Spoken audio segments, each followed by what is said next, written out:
என்னோட பேரு பிரியா. எனக்கு இப்போ கல்யாணமாகி 1 வருஷம் ஆச்சு. எங்க அப்பாவுக்கு நாங்க 2 பொண்ணுங்க. என்னோட அக்கா என்னை விட 2 வயசு பெரியவளுக்கு கல்யாணமாகி இப்போ 3 பிள்ளைங்க இருக்காங்க. நானும் என்னோட கணவரும் இப்போ தனியா தான் வாழ்ந்துட்டு வரோம். என் மாமியாரும் மாமனாரும் சொந்த ஊர்ல இருக்காங்க. என்னோட அக்கா சென்னையில இருக்கா. நாங்க இப்போ தனியா இருக்கறதுனால தினமும் நைட்டு கணவன் மனைவியா ரொம்பவே சந்தோஷமா இருப்போம். உண்மைய சொல்லணும்னா என்னோட கணவரை விட எனக்கு தான் ஆசை அதிகம். நான் தினமுமே அவரை தனிமையில இருக்க கூப்பிடாம எனக்கு தூக்கமே வராது. ஒரு நாள் கூட நாங்க சந்தோஷமா இல்லாம தூங்குனதே கிடையாது. பல நாள் என்னோட கணவரை நான் 2வது ரவுண்டுக்கு கூட கூப்பிடுவேன். ஆனா அவர் என்னால முடியாது, எனக்கு தூக்கம் வருது, நானே வேலைக்கு போயிட்டு ரொம்ப டயர்டா இருக்கேன்னு சொல்லிட்டு படுத்து தூங்கிருவாரு. இதுல சோகமான விஷயம் என்னன்னா, எனக்கு கல்யாணமாகி 1 வருஷம் ஆகியும் குழந்தை உண்டாகல.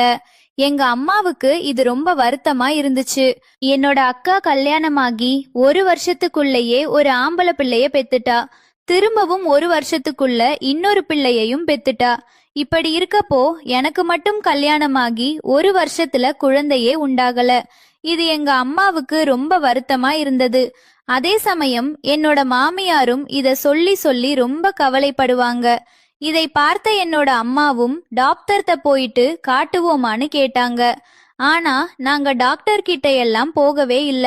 அப்படி இருக்கும்போது என்னோட அக்கா புருஷன் ஒரு நாள் ஃபோன் பண்ணாரு. மறுநாள் உன் ஊருக்கு ஒரு வேலையா வர்றதாவும் உன்னோட அக்கா வரல, நான் மட்டும்தான் வரப்போறேன்னு சொல்லிட்டு இருந்தாரு. மறுநாள் என்னோட அக்காவோட கணவர் சொன்ன மாதிரியே எங்க வீட்டுக்கு வந்துட்டாரு. காலையில டிபன் சாப்பிட்டுட்டு அவர் வேலை விஷயமா வெளியில போயிட்டாரு. நான் சாயந்தரம் தான் வருவேன்னு சொல்லிட்டும் போயிட்டாரு. அன்னைக்குன்னு பார்த்து திடீர்னு என்னோட கணவர் மதியமே வீட்டுக்கு சாப்பிட வந்துட்டாரு. என்னங்க, திடீர்னு சாப்பிட வந்திருக்கீங்களே, என்ன விஷயம்னு கேட்டேன். இல்லம்மா, ஆபீஸ்ல ஒரு முக்கியமான விஷயம், அதனால என்ன வெளியூருக்கு போக சொல்லியிருக்காங்க, அதனால நான் ட்ரெஸ் எடுத்துட்டு போறதுக்காக தான் வந்தேன்னு சொல்லிட்டு மதிய சாப்பாட்டை வீட்லயே சாப்பிட்டுட்டு அவசர அவசரமா அவரோட ட்ரெஸ் எல்லாம் எடுத்துட்டு ஆபீஸ்க்கு கிளம்பி போயிட்டாரு. போகும்போது மச்சான் வந்திருந்தா அவரை தங்கிட்டு ஒரு நாள் இருந்துட்டு நாளைக்கு ஊருக்கு போக சொல்லு. வந்த இடத்துல நானும் அவரை சந்திச்சு பேசவே இல்ல. அதே மாதிரி வந்த உடனே அவரை அனுப்பிட்டாலும் அது ரொம்ப மனசுக்கு வருத்தமா இருக்கும். அதனால நான் பேசாததால அவரை ஒரு நாள் தங்கிட்டு அனுப்ப சொல்லுன்னு சொன்னாரு. அப்பதான் நல்லா இருக்கும் அப்படின்னு சொல்லிட்டு என்னோட கணவரும் சாப்பிட்டுட்டு உடனே வெளியூருக்கு கிளம்பிட்டாரு. சாயந்தரம் வரேன்னு சொன்ன என்னோட மாமாவும் சாயந்தரம் வரவே இல்ல. அவர் நைட்டு ஒரு 8 மணிக்கு தான் வந்தாரு. சாப்பிட்டுட்டு உடனே நான் கிளம்புறேன், இப்பவே லேட் ஆச்சு, ஊருக்கு போறேன்னு சொன்னாரு.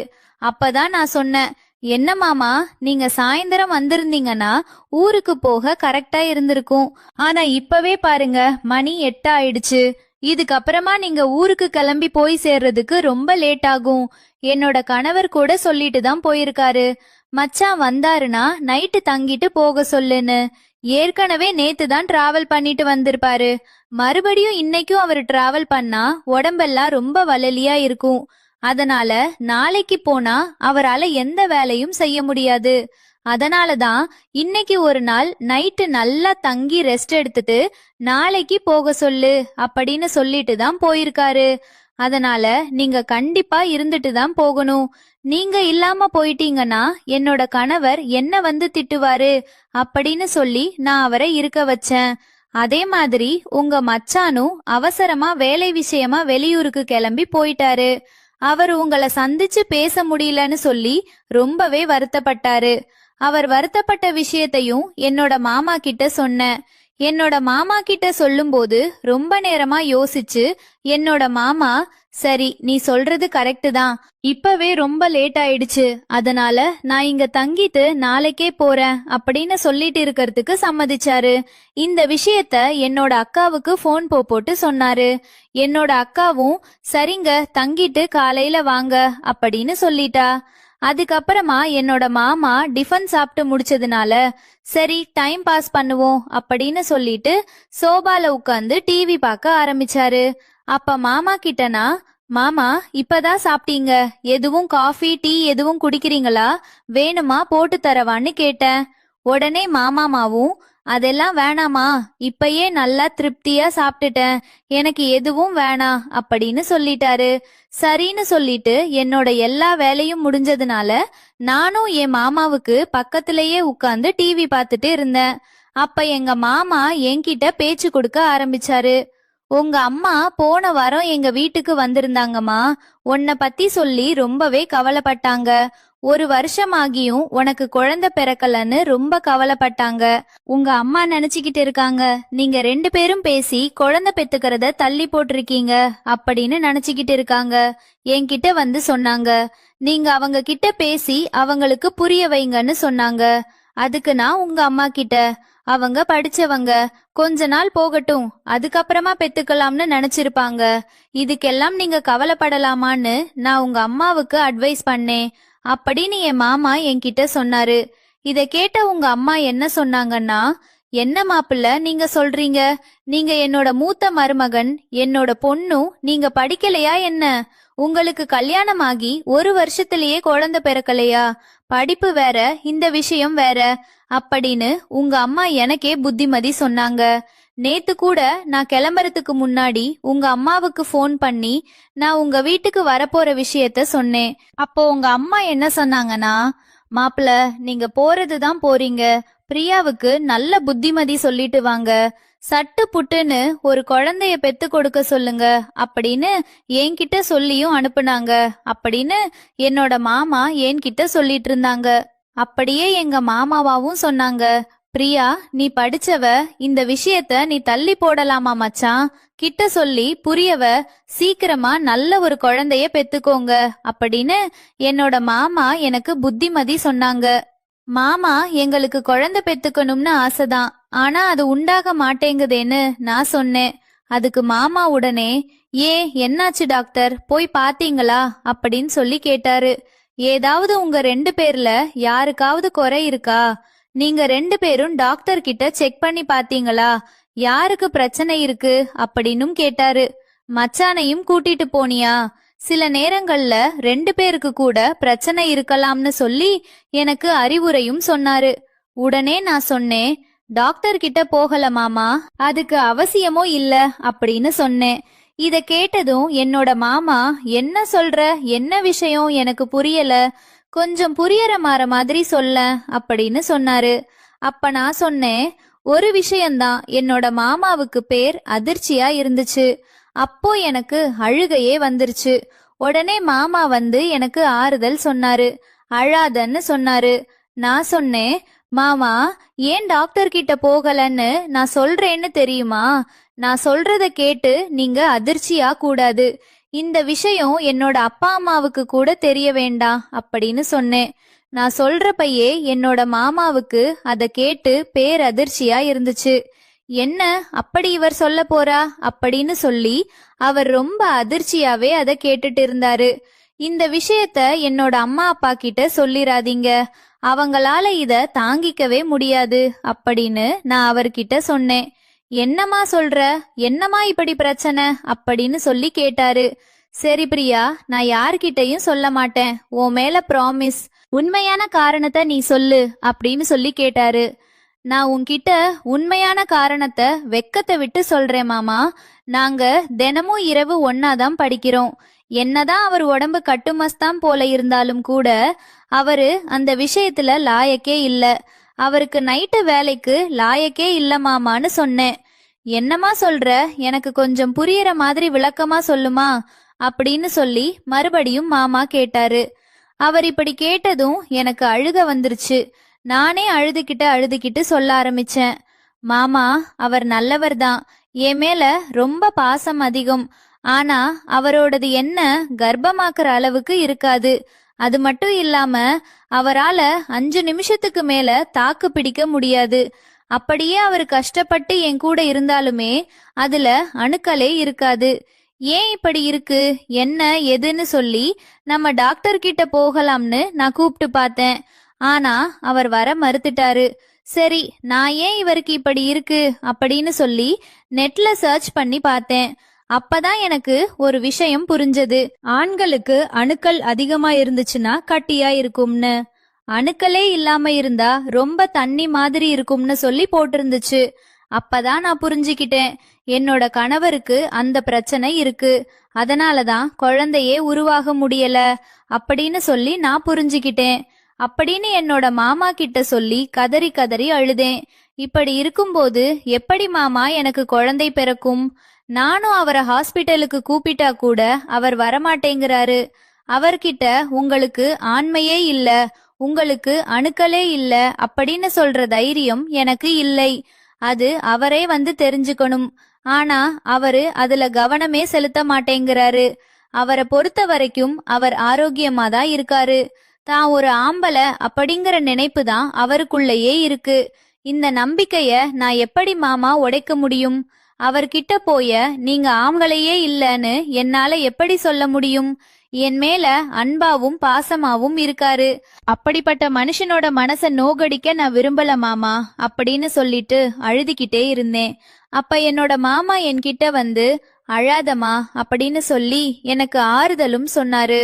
அப்ப நான் அவர் மேல சாஞ்சுக்கிட்டேன். அப்ப அவரு என்னோட கண்ணெல்லாம் தொடச்சு விட்டாரு. ஆறுதலா சில வார்த்தைகளையும் சொன்னாரு.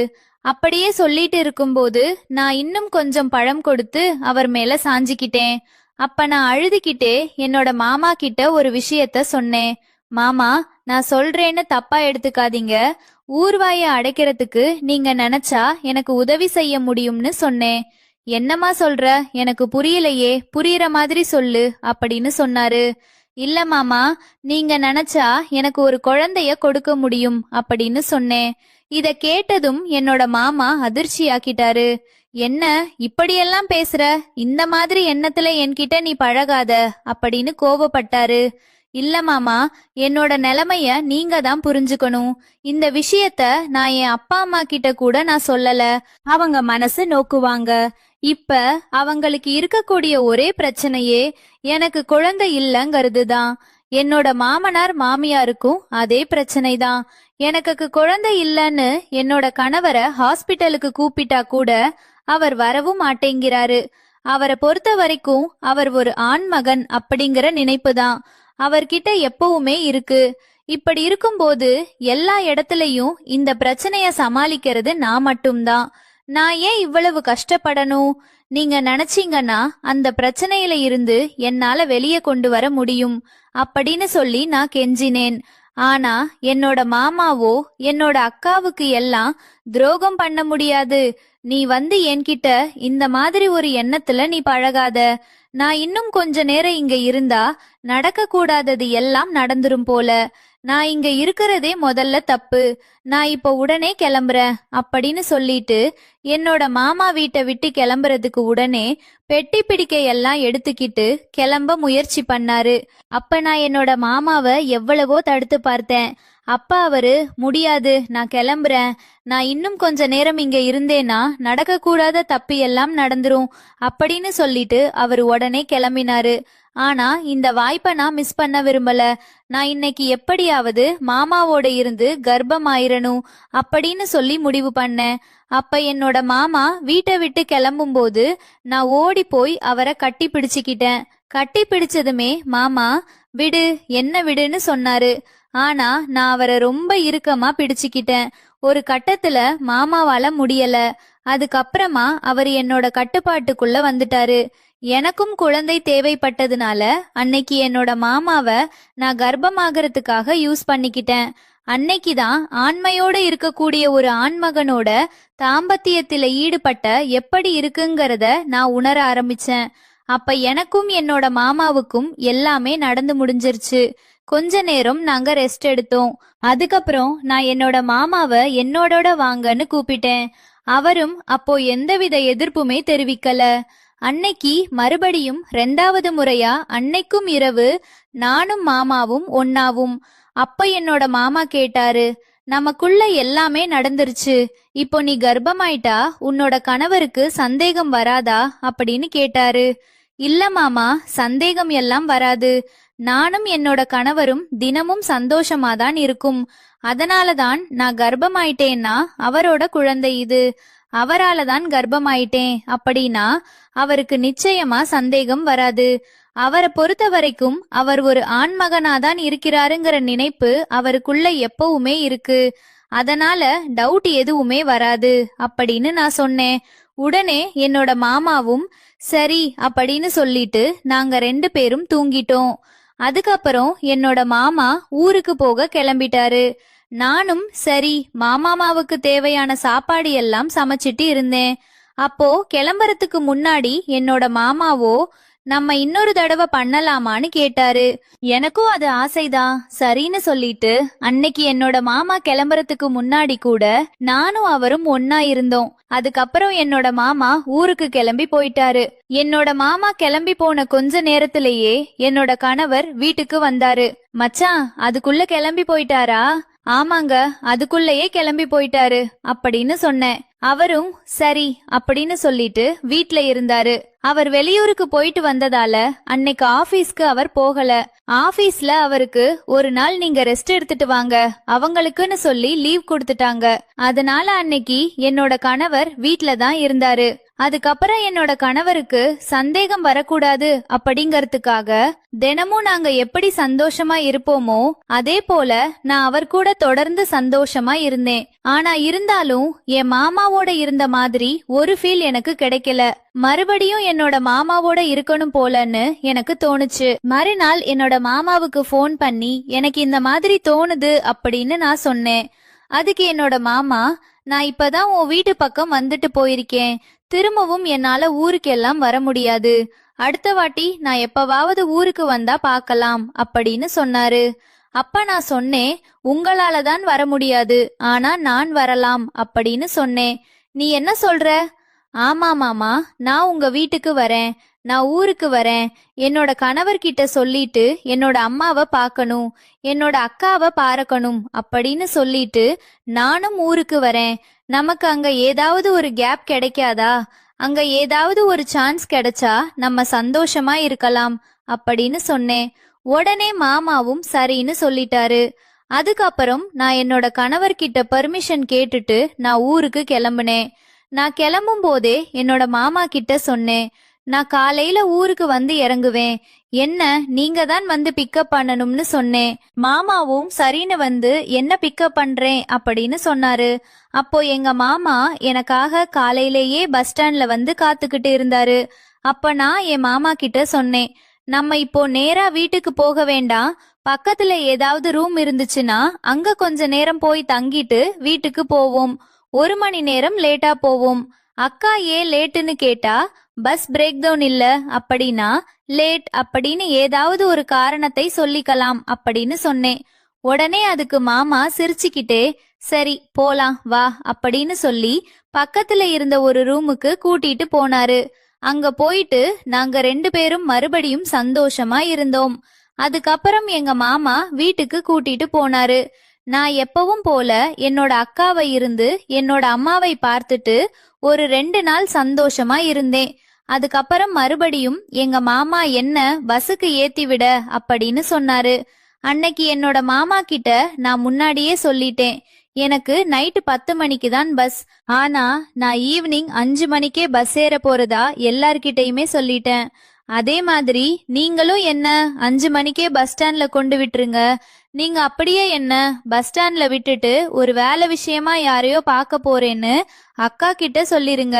நம்ம பஸ் ஸ்டாண்டுக்கு போகிற மாதிரி சீக்கிரமாவே போயிட்டு மறுபடியும் அந்த ரூம்ல ஒரு 2 மணி நேரம் இருந்துட்டு சந்தோஷமா இருந்துட்டு என்ன பஸ் ஏத்தி விட்டுருங்கன்னு நான் மாமா கிட்ட சொன்னேன்.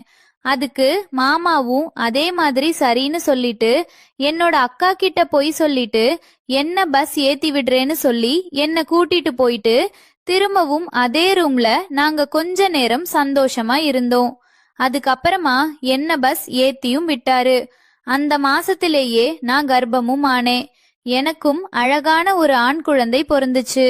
அந்த குழந்தை பார்க்க என்ன மாதிரியே இருந்துச்சு, துளி கூட என்னோட மாமா மாதிரி இல்ல. அதனால என்னோட கணவருக்கும் சந்தேகம் வரல. என்னோட கணவரும் அவரால தான் நான் கர்ப்பமானே அப்படின்னு நினைச்சுக்கிட்டு இருந்தாரு.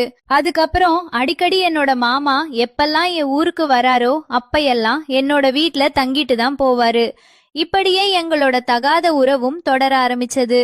என்னோட கணவருக்கு சந்தேகம் வரக்கூடாதுங்கிறதுக்காக நான் மறுபடியும் என்னோட மாமாவாலேயே கர்ப்பமாகி மீண்டும் ஒரு பெண் குழந்தையையும் பெத்துக்கிட்டேன். அதனால என்னோட கணவனும் அவரால தான் நான் கர்ப்பமாகி 2 குழந்தைய பெத்துக்கிட்டேன்னு சந்தோஷப்பட்டாரு. அவருக்கு என் மேல துளி கூட சந்தேகமும் வரல. இப்படியே ஒரு நாள் என்ன பார்க்கறதுக்காக என்னோட அம்மாவும் அப்பாவும் வந்திருந்தாங்க. அவங்க வந்து என்னோட குழந்தை கூட சந்தோஷமா விளையாண்டுட்டு இருந்தாங்க. அதுக்கப்புறம் நாங்க எல்லாருமே ஒன்னா உட்கார்ந்து சாப்பிட்டோம். அந்த நேரத்துல என்னோட அம்மாவும் அப்பாவும் ஊருக்கு கிளம்புறதா சொன்னாங்க. அப்போ என்னோட கணவரும் நானே என்னோட கார்ல உங்களை கூட்டிட்டு போயிட்டு பஸ்ஸ சேர்த்தி விடுறேன், நானே உங்களை வழி அனுப்பி வைக்கிறேன்னு சொல்லிக்கிட்டு இருந்தாரு. என்னோட அம்மா அப்பாவை அவர் கூட்டிட்டு போனாரு. ஆனா போற வழியில ஒரு எதிர்பாராத விதமா ஒரு விபத்து ஏற்பட்டுருச்சு. அந்த விபத்துல என்னோட அம்மா அப்பாவும் என்னோட கணவரும் சம்பவ இடத்திலேயே இறந்துட்டாங்க. இந்த விஷயத்தை கேள்விப்பட்டேனா ரொம்பவே அதிர்ச்சியாகிட்டேன். என்னோட கணவரோட உடலை கட்டி பிடிச்சு கதறி அழுதேன். என்னதான் என்னோட அக்காவோட கணவர் கூட நான் தகாதத உறவுல இருந்தாலும் கூட நான் என்னோட கணவர் மேல அன்பாவும் பாசமாவும் இருந்தேன். அவரும் என் மேல அன்பாவும் பாசமாவும் இருந்தாரு. தேவையான எல்லாத்தையுமே வாங்கி தருவாரு. எனக்கு எதெல்லாம் பிடிக்குங்கிறத என்னோட கணவருக்கு நல்லாவே தெரியும். என்னோட அந்த அளவுக்கு நெருக்கமாவும் அன்பாவும் இருந்தாரு. இப்படி ஒரு விஷயம் நடக்கும்னு நான் நினைச்சு கூட பார்க்கல. இது எனக்கு பேர் அதிர்ச்சிய கொடுத்துச்சு. என்னோட கணவர் என்னுடைய எதிர்காலத்துக்காகவும் குழந்தைகளோட எதிர்காலத்துக்காகவும் கிட்டத்தட்ட 1 கோடி ரூபாய்க்கு மேல இன்சூரன்ஸும் எடுத்திருந்தாரு. என் கணவருக்கு செய்ய வேண்டிய எல்லா இறுதி சடங்குகளையும் செஞ்சு முடிச்சோம். கொஞ்ச நாள்லயே எனக்கு அந்த பணமும் வந்துச்சு. அதுக்கப்புறம் நான் மட்டும் இங்க எப்படி தனியா இருக்கிறது? அதனால நான் ஊருக்கே போயிடலாம்னு முடிவு பண்ணேன். அக்காவோட துணையா நமக்கு இருப்பா, மாமாவோட துணையும் நமக்கு இருக்கும்னு நினைச்சு நாம இனி இந்த வீட்ல இருக்க வேணான்னு காலி பண்ணிட்டு ஊருக்கே போயிட்டேன். அதுக்கப்புறமா நான் தனியா ஒரு வீடு எடுத்து என்னோட குழந்தைகளோட வாழவும் ஆரம்பிச்சேன். எனக்கு எந்த உதவி தேவைப்பட்டாலும் என்னோட மாமா தான் எனக்கு செஞ்சு கொடுத்தாரு. எனக்கு 2 குழந்தைங்க பிறந்ததுக்கு அப்புறமா நான் குடும்ப கட்டுப்பாடு செஞ்சுக்கிட்டேன். நான் அங்க போனதுக்கு அப்புறமா எனக்கும் என்னோட மாமாவுக்கும் அந்த உணர்வும் அந்த உறவும் மீண்டும் தொடர ஆரம்பிச்சது. இதனால நாங்க தினமும் அடிக்கடி உல்லாசமாவும் இருக்க ஆரம்பிச்சோம். நாட்கள் போக போக என்னோட அக்காவோட கணவர் என்னோட வீட்ல அதிக நேரம் இருக்கிறது என்னோட சக்காவுக்கு சந்தேகத்தை ஏற்படுத்துச்சு. இதனால என்னோட அக்கா எங்களை ரகசியமா கண்காணிக்கவும் ஆரம்பிச்சா. அப்பதான் என்னோட அக்காவுக்கே ஒரு பேரதிர்ச்சி காத்திருந்தது. அவர் எனக்கும் என்னோட மாமாவுக்கும் தகாத உறவு இருக்கிறங்கிறத கண்டுபிடிச்சிட்டா. இதனால அவர் என்கிட்ட சண்டையும் போட்டா. அவர் கணவர்கிட்ட அவர் சண்டையும் போட்டா. இதனால கணவன் மனைவிக்குள்ள அடிக்கடி தகராறு ஏற்பட ஆரம்பிச்சது. ஆனா நாங்க எங்களோட உறவை நிறுத்தவே இல்ல. தொடர்ந்து அதை தொடர்ந்துகிட்டே இருந்தோம். அடிக்கடி என்னோட மாமா என்னோட வீட்டுக்கு வந்து அதிக நேரம் தங்கிட்டு போறத வழக்கமா வச்சிருந்தாரு. நாட்கள் போக போக என்னோட அக்காவுக்கு ஆத்திரம் அதிகமாச்சு. ஒரு நாள் கோபம் அதிகமான என்னோட அக்கா என்னோட மாமாவோட காலை அடிச்சு உடைச்சிட்டா. இந்த கால் இருக்க போய் தானே என்னோட தங்கச்சி வீட்டுக்கு போறீங்க, இந்த காலை நான் உடைச்சிட்டா நீங்க எங்க எப்படி போவீங்கன்னு நானும் பாக்குறேன்னு கோவத்துல என்னோட அக்கா என்னோட மாமாவோட காலை உடைச்சிட்டா. இதுக்கப்புறமா என்னோட மாமாவை ஹாஸ்பிட்டல்ல அட்மிட் பண்ணி சிகிச்சையும் கொடுக்கப்பட்டுச்சு. என்னால இந்த செய்திய கேட்டு அதிர்ச்சியாகிட்டேன். மாமாவை பார்க்காமையும் இருக்க முடியல. அதுக்கப்புறம் நான் என்னோட மாமாவை பாக்கறதுக்காக ஹாஸ்பிட்டலுக்கு போனேன். என்ன ஹாஸ்பிட்டல்ல பார்த்ததுமே என்னோட அக்காவுக்கு கடுமையான கோபமும் வந்துச்சு. அவ ஹாஸ்பிட்டல்லையே என் கூட கடுமையா சண்டையும் போட்டா. அதுக்கப்புறம் நானும் வீட்டுக்கு வந்துட்டேன். கொஞ்ச நாட்கள் என்னோட மாமாவை நான் சந்திக்க முடியல. மாமாவோட கால் குணமாகற வரைக்கும் நாங்க சந்திக்கவே இல்ல. அதுக்கப்புறம் என்னோட மாமாவுக்கு காலும் குணமாச்சு. அதுக்கப்புறமா அவர் என்கிட்ட வந்து நான் உன்னை கல்யாணம் பண்ணிக்கிறேன், 2 பேரும் கல்யாணம் பண்ணிக்கோமான்னு கேட்டாரு. எனக்கும் அதுதான் சரின்னு பட்டுச்சு. அதனால நானும் அதுக்கு சம்மதம் தெரிவிச்சேன். அதுக்கப்புறம் மாமாவை கல்யாணமும் செஞ்சுக்கிட்டாரு. என்னோட அக்காவுக்கு இந்த விஷயம் பேரதிர்ச்சியை கொடுத்துச்சு. இதனால ஆத்திரம் அடைஞ்சா என்னோட அக்கா என்னோட வீட்டுக்கு நேரா வந்து என்கிட்ட சண்டை போட்டா. அப்ப என்னோட அக்கா நான் அணிஞ்சிருந்த புடவையால என்னோட கழுத்தை நிறைச்சு என்னை கொலை செய்ய முயற்சி செஞ்சா. அவகிட்ட இருந்து நான் எப்படியா தப்பிச்சிட்டேன். ஆனா எனக்கு அதுக்கப்புறம் ஆத்திரம் ஏற்பட்டுச்சு. என்னையே நீ கொலை செய்ய பாக்குறியான்னு கோபத்துல நான் அதே புடவையை எடுத்து என்னோட அக்காவோட கழுத்துல சுத்தி அவளை துடி துடிக்க நானும் கொலை பண்ணிட்டேன். நான் இப்படி ஒரு செயலை செய்வேன்னு நான் எதிர்பார்க்கவே இல்ல. ஆத்திரத்துல நான் இப்படி ஒரு தவறை செஞ்சிட்டேன். என்னோட அக்காவும் சம்பவ இடத்திலேயே துடி துடிச்சு இறந்து போயிட்டா. அதுக்கப்புறமா நான் அக்காவையே கொன்னுட்டேன்னு கதறி அழுக ஆரம்பிச்சேன். இதுக்கப்புறம் வீட்டுக்கு வந்த என்னோட மாமா என்னோட அக்காவோட பிணத்தை பார்த்துட்டு அதிர்ச்சி ஆகிட்டாரு. இந்த தகவல் போலீஸுக்கு தெரிவிக்கப்பட்டுச்சு. போலீஸும் விரைந்தது சம்பவம் நடந்த இடத்துக்கு வந்து என்னோட அக்காவோட உடலை கைப்பற்றி பிரேத பரிசோதனைக்காக மருத்துவமனைக்கு அனுப்பி வச்சாங்க. என்னோட மாமாவையும் சேர்த்தே கைதம் செஞ்சாங்க. ஆனா இந்த கொலைக்கும் என்னோட மாமாவுக்கும் எந்தவித சம்பந்தமும் இல்லைன்னு சொல்லி அதுக்கப்புறம் என்னோட மாமாவை ரிலீஸ் பண்ணிட்டாங்க.